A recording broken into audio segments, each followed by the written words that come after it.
Hi, this is Megan with How Will We Will Travel, and we're doing a tutorial for the upcoming Intermediate Brioche class that is going to demonstrate a increase of a bark yarn over bark and a decrease of a brioche left slant decrease. The bark yarn over bark makes 2 stitches and the decrease reduces by 2.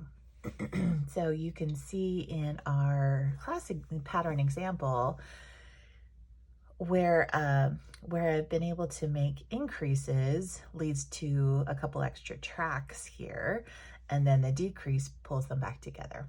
So these are a couple easier or beginner increases and decreases that are also super functional and used in tons of patterns. So I'm doing something right now with the Stephen West pattern that has the very same thing in it. So this is 2 great foundational increases and decreases. There is also a right slanted decrease that is worked differently, but we're not going to do that in this pattern. Today we're only going to learn the bark yarn over bark and the brioche left slant decrease. Okay, so this is what the piece looks like when it's done. You can see it kind of has a leaf or a lollipop shape that alternates. That's what we're going for. The pattern is, I went ahead and didn't do any shortcuts when I wrote the pattern, and I just kind of wrote every line out. So it is long, considering it's only like a 5-inch, little swatch, but I wanted to make sure that you weren't guessing at anything, especially if you're doing this kind of increases and decreases for the first time. I also kept in the stop signs for when you wanted to slide instead of turn. And this is similar to the beginner pattern that I had. And each row you work with the main color, and then you work with the contrast color. So each one of these is like you work as a unit, if that makes sense. So you're gonna do the main color set of row, then you're gonna do the contrast color set of row. And if you want, you can also use some markers or something like that to call out where the specific increases and decreases are. So the bark yarn over bark is going to be right away. It's going to be in our main color row 1, and we're going to do the decreases starting in main color 5. But we're also, that one's a big row. We're also going to do the bark yarn over bark in there, and we're going to do a decrease and a decrease. Okay, and then there's also another bark yarn over bark. So those are a couple places in the pattern where it's going to turn from like what we were doing in the beginner, which is just kind of straight rows, no real variations, and it will change into more shaping, but you can still see the anatomy is kind of there. There's still defined rows. It's just that they'll increase and then decrease back out. So I kind of designed it so that like this one, it goes like traditional kind of up and down brioche, and then it has an increase, and then we decrease it and it goes back into like a normal line. And similar with this one. This one ended up having 2 sets of decreases, increases. This one had the single, so that gives you a little bit of variation when you're knitting it together. This is not reversible exactly the same. Once we get into this kind of increases, decreases, the back side, the contrast color side, tends to look a little bit more like branches, little squiggles, where we have our increases, decreases. So if you have a pattern that has very long sections between increase and decrease, you'll probably see longer arcs and stuff, but it is kind of fun to see that it's a little bit different once we get into this kind of intermediate and advanced brioche. You won't see exactly the same thing on both sides. So that may inform your color choice too. Like which color would you want to see more pop out? Like in this case, I use the silver for my main color because that's the one that I have on my cast on and cast off and my edges. But it's subtle, right? So the pink is, you know, kind of adding a background to it. Had I done it in the pink, it would have been a lot more vivid, and you might have seen it, the leaf structure, a little bit more clearly. So just something to think about as you're planning your approach to casting on.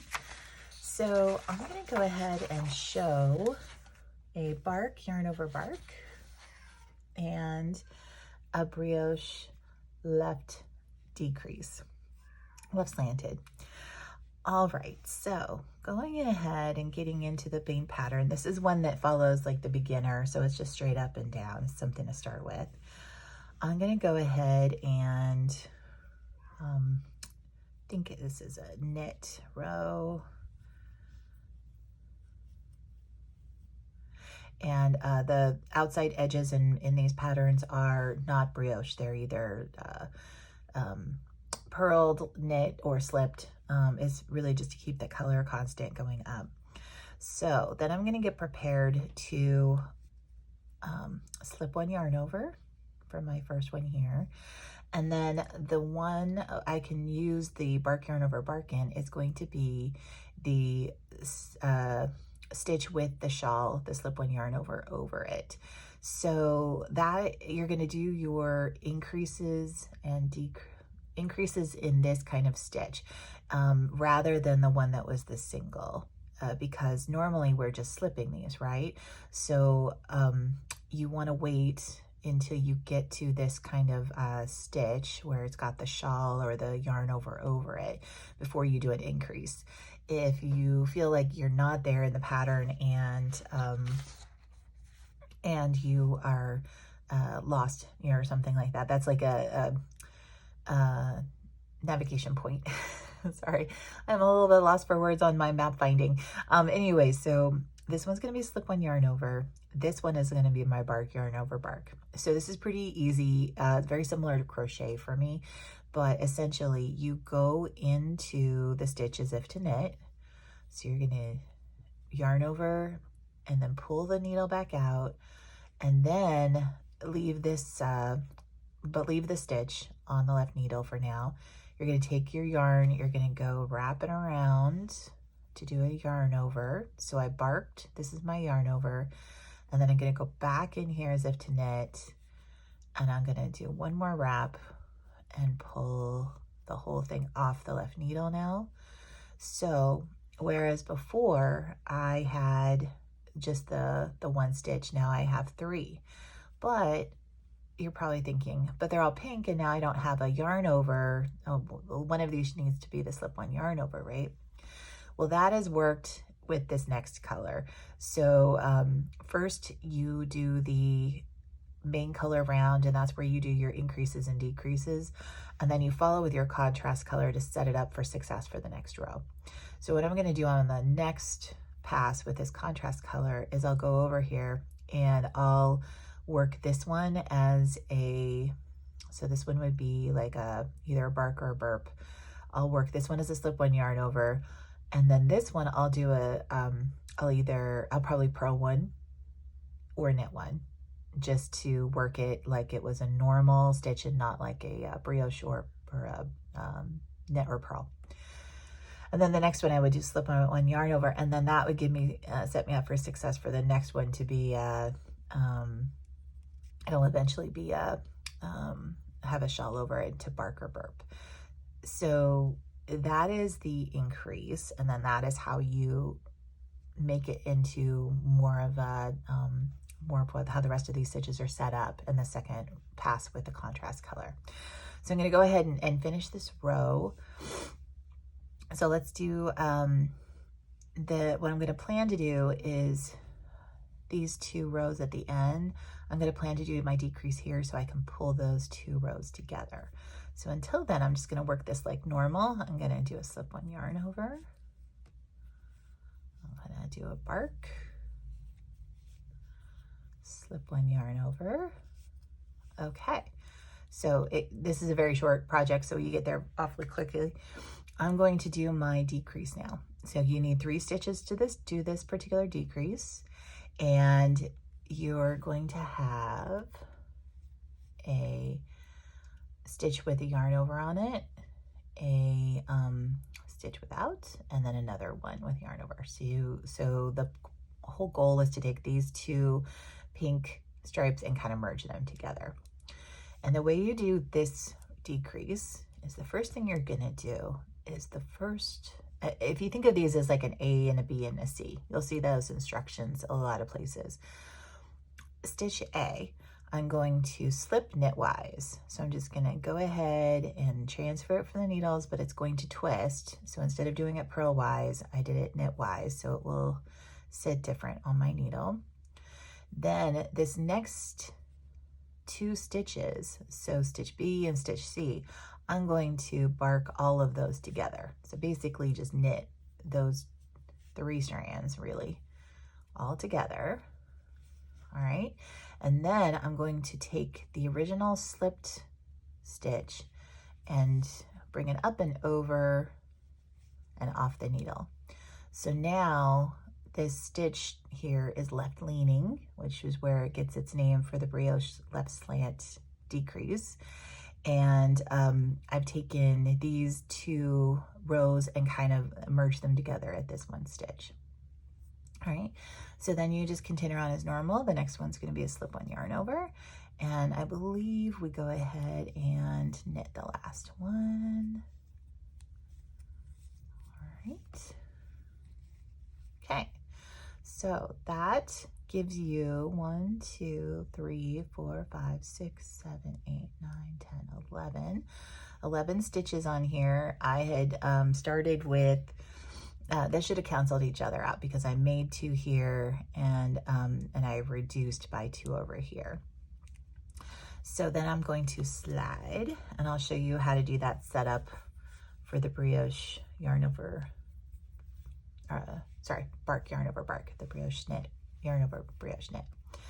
So I'm going to work with my contrast color now. This should probably be a purl row. So I'm going to slip this first one. And this next one, I'm going to burp or brioche purl together. All right, and now I'm confronted with my 3 naked looking stitches that were from the increase. So the first one I'm going to work in sequence. I'm just going to go slip 1 yarn over. Then I'm going to just purl, not brioche purl because it's only 1 single strand. And then slip 1 yarn over, brioche purl, slip 1 yarn over, brioche purl, slip 1 yarn over, brioche purl, and then finally last slip so we don't change colors. Okay, so now when I turn this around for the next row, this where I had my decrease is going to look a little different from the rest of these, right? Because I kind of pulled everything together. This is like why you get these little pops of color from now on if you do on the back side. But I can rehearse this for how I want to work the next row, and we should see that it's normal. It's the normal cadence of stitches. So I've got the first one, that's my edge stitch. Then I've got a single, one with a shawl on it, single, shawl, single, shawl, single, shawl, single, and then the edge stitch, which is worked independently. So I'm ready to go for my next round after I have set everything up. So that's really how you do the increases and decreases. The bark yarn over bark is probably the closest to, like, say a crochet increase, right, where you just keep, or when you're doing bobbles or something, you just keep going back in and wrapping it and coming back out until you have the desired number of stitches. You're always going to end up with odd numbers, which is good. You want that because to work flat we have to have an odd number, so that's all right. So when you think of it, you started with 1 and you increase by 2, so you're going to end up with 3, right? You can also do more increases using a bark yarn over. You can do, you can end up with like 5 stitches, 8, you know, whatever, whatever the pattern calls for. The one I'm doing right now with the Stephen West one increases by 16 stitches. So you have a total of 17 when you're done, because you always have to kind of work that extra one. You're always going to end up with an odd. Now the reducing, it tends to be a either 2 at a time, or sorry, you reduce by 2, you reduce by 4, 6, and 8. They don't tend to reduce too much more than that, or else you have like a really tight curve, you know. That doesn't always work in every garment to have that much of a change. When you only reduce by 2, you still keep everything pretty flat and easy, even going, and you're not going to really change the overall structure of the garment as much. It's more about the design. But when you reduce by an extreme amount, you know, you're going to start bending and curving, and you hope it's by design, you know, that they planned for that.